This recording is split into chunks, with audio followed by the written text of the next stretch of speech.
Good morning, student. Today we will discuss about our second poem, The Kite.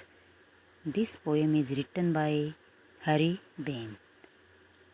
All of us like to fly kites. तुम सभी पसंद करते हो to fly kites. Have you ever tried to fly one? क्या आप किसी एक को उड़ाई है?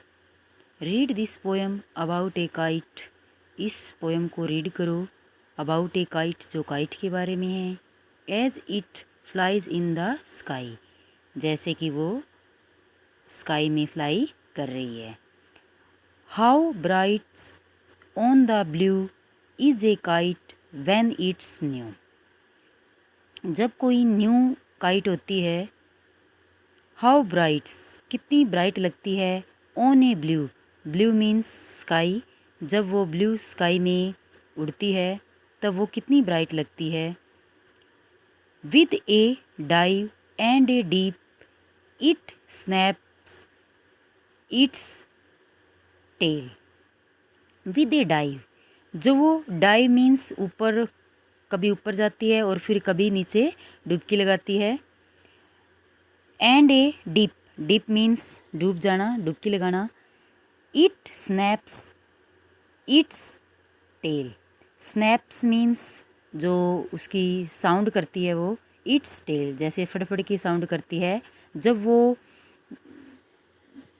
उड़ रही है। काइट कभी ऊपर जा रही है कभी नीचे आ रही है तो उसकी क्या है, मतलब कि फटफट की आवाज़ आ रही है।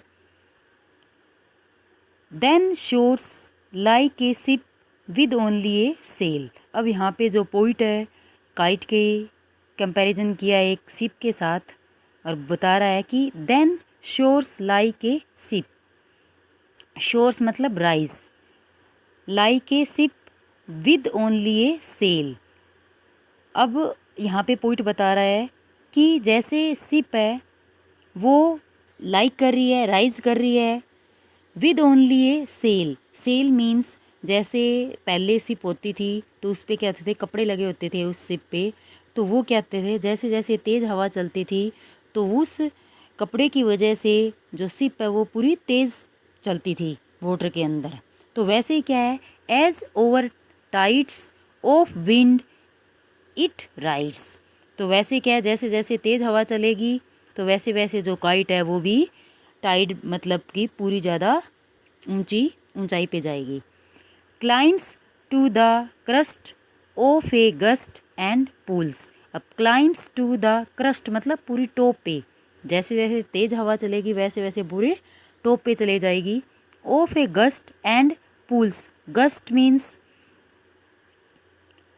स्टॉर्मी विंड, और जैसे जैसे मतलब तेज़ हवा चलेगी तो वैसे वैसे पूरी ऊंचाई टॉप पर चलती जाएगी जो काइट है वो। Then seems to rest as wind falls. अब then seems to rest as wind falls, अब जैसे जैसे हवा थोड़ी धीमी हो जाएगी, देन सीम टू रेस्ट, तो आप क्या पाओगे, जो काइट है वो थोड़ी सी रेस्ट पे आ जाएगी, थोड़ी धीमी उड़ेगी। When strings goes slack you wind it back. अब जैसे जैसे हवा है कम हो जाएगी तो व्हेन स्ट्रिंग मतलब जो उसकी डोर है, गोज स्लैक, स्लैक मतलब बिकम लूज, तो आप क्या करोगे, उसकी जो डोर को अपनी तरफ खींचना शुरू कर दोगे। एंड रन अंटिल, और तुम दौड़ोगे, अंटिल जब तक ए न्यू ब्रीज ब्लोज, और जब तक मतलब कि उसमें दोबारा से हवा न भर जाए, पतंग है वो पूरे दोबारा से न उड़ने लग जाए। And its wing fill and up it goes, और तब तक तुम दौड़ते रहोगे जब तक मतलब कि उसके विंग्स में दोबारा से हवा न भर जाए और वो दोबारा से उड़ने न लग जाए, काइट है वो, तब तक तुम दौड़ते रहोगे। How bright on the blue is a kite when it's new. कितनी ब्राइट लगेगी जब कोई न्यू काइट है वो स्काई में फ्लाई करेगी तब। But a ragged thing you never will see when it flaps on a string in the top of a tree. अब but a ragged thing, ragged means rough thing, क्या है, जब कोई काइट है जो पुरानी हो जाती है यू विल नेवर सी, तब तुम देख नहीं पाओगे।